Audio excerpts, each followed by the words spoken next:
Assalamualaikum warahmatullahi wabarakatuh. Alhamdulillahilladzi an'ama bi ni'matil imani wal islam wa nusalli wa nusallim ala khairil anam sayyidina Muhammad wa ala alihi washabihi ajmain amma ba'd. Perkenalkan, saya Agrila Salsabila dengan NPM 241063111005, kelas 1A Program Studi Pendidikan Agama Islam. Di sini saya akan membahas materi Ulumul Hadis dengan dosen pengampu Ibu Haja Debbie Bik Nabilatul Fauziah LCMA pada bagian materi ilmu hadis riwayah dan juga ilmu hadis diroyah. Ilmu hadis atau ulumul hadis adalah gabungan dari dua kata dalam bahasa Arab, yaitu kata ulum dan juga al-hadis. Ulum dalam bahasa Arab merupakan bentuk jamak dari kata ilmu yang artinya ilmu-ilmu. Sedangkan hadis secara etimologi artinya baru. Secara terminologi menurut kalangan muhadisin yaitu segala perkataan, perbuatan, takrir ataupun sifat yang disandarkan kepada Nabi Muhammad SAW. Dengan demikian, ilmu hadis adalah ilmu-ilmu yang membahas atau yang berkaitan dengan hadis Nabi Muhammad SAW. Dalam pengertian yang lainnya yaitu al-qawaidul mu'arrifatu bihalil rawi wal marwi, yang artinya kaidah-kaidah yang mengetahui keadaan perawi dan juga yang diriwayatkan. Nah, lalu apa sih rawi dan marwi? Rawi atau disebut juga sebagai perawi adalah orang yang membawa atau menerima lalu menyampaikan kembali berita yang didapatnya dari Rasulullah SAW. Sebagai contoh, si A mendengar Rasulullah SAW bersabda bla bla bla bla. Nah, lalu si A ini menyampaikan kembali apa yang didengarnya kepada si B. Lalu si B ini menyampaikan kembali kepada si C bahwa si B mendapat berita dari si A bahwa si A ini mendengar Rasulullah SAW bersabda bla bla bla bla.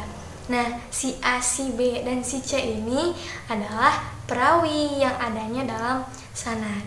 Lalu marwi adalah isi berita yang diriwayatkan atau disebut pula sebagai matan hadis. Bisa dilihat sebagai contoh nama-nama orang yang digarisbawahi merupakan rawi atau perawi yang menjadi mata rantai sanad dalam penyampaian hadis Nabi Muhammad SAW.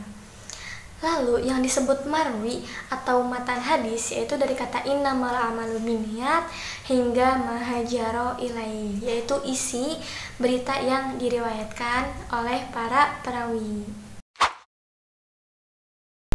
Para ulama mutaakhirin pada masanya membagi ilmu hadis ini menjadi dua bagian, yaitu ilmu hadis riwayah dan juga ilmu hadis diroyah.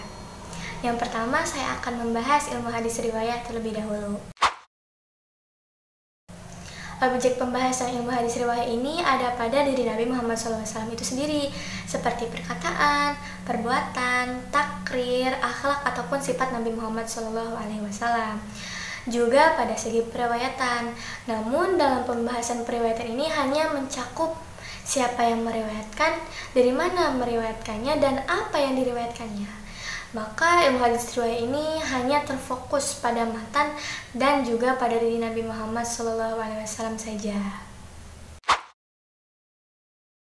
Dalam sejarah penyusunan kitab ilmu hadis riwayah, Imam Az-Zuhri dipandang sebagai pelopor ilmu hadis riwayah. Beliau dicatat dalam sejarah menjadi ulama yang pertama menghimpun hadis Nabi Muhammad SAW atas perintah Khalifah Umar bin Abdul Aziz. Lalu usaha penghimpunan, penyeleksian, penulisan dan juga pembukuan secara besar-besaran itu terjadi pada abad ketiga Hijriah yang dilakukan oleh para ulama seperti Imam Bukhari, Imam Muslim, Imam Abu Daud, Imam At-Tirmidzi dan ulama yang lainnya. Lalu karya mereka dijadikan rujukan oleh para ulama di masa setelahnya.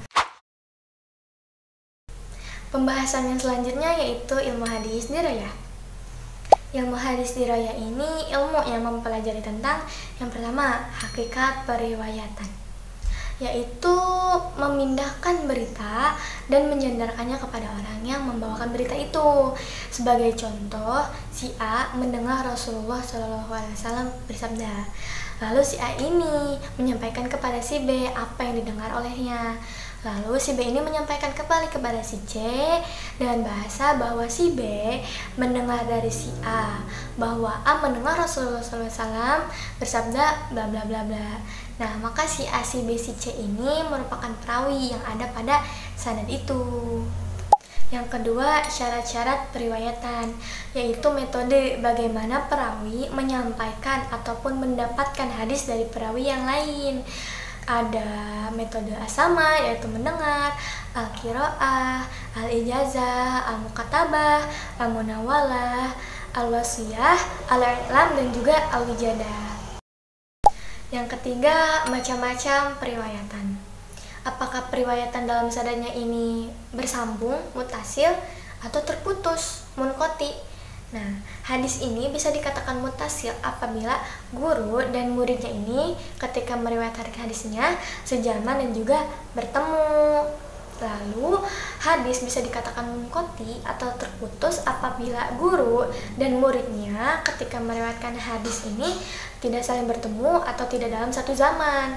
Contohnya, si A ini mengatakan bahwa si A mendapatkan hadis atau meriwayatkan hadis dari si B, padahal si A ini lahir setelah si B wafat, maka tidak mungkin adanya pertemuan di antara si A dan si B, maka tidak terjadi adanya periwayatan, maka hadis tersebut bisa dikategorikan hadis dhaif.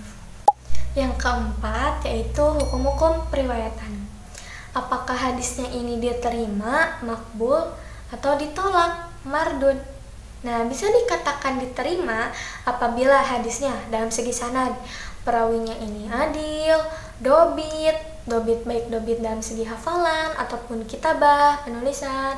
Terus dalam segi matanya ini tidak ada ilat, tidak ada syaz, kejanggalan ataupun kecatatan, maka hadis tersebut bisa diterima. Lalu apabila perawinya ini berbohong, fasik, lalu dalam segi matanya terdapat kejanggalan jika dibandingkan dengan periwayatan yang lain, maka hadis tersebut tertolak. Yang kelima, yaitu keadaan para perawi dan juga syarat-syarat mereka, seperti sifat dan biografinya. Dalam sifat, seperti apakah perawinya ini adil, dobit, suka berbohong, apakah perawi ini waro atau tidak. Lalu dalam segi biografinya, dia lahir kapan, di mana, wafatnya kapan dan di mana, orang tuanya siapa, gurunya siapa, muridnya siapa, seperti itu. Lalu jika kita mengetahui keadaan perawi ini, kita bisa mengetahui apakah perawi ini ketika meriwayatkan hadis satu zaman dengan gurunya bertemu atau tidak, seperti itu. Yang keenam, yaitu macam-macam periwayatan, yaitu dilihat dari bentuk pembukuannya. Misalkan kategori kitab sahih, maka isinya hanya mencakup hadis-hadis sahih saja. Lalu kitab sunan, yaitu kitab hadis yang disusun berdasarkan bab-bab fikih. Lalu ada juga yang musnad, yaitu dikategorikan berdasarkan sanadnya. Contoh, bab pertama hadis yang diriwayatkan oleh Umar bin Khattab, maka pada bab itu hanya menjelaskan hadis-hadis yang diriwayatkan oleh Umar bin Khattab saja. Lalu ada kitab Jami, Al-Muwatta, dan yang lainnya.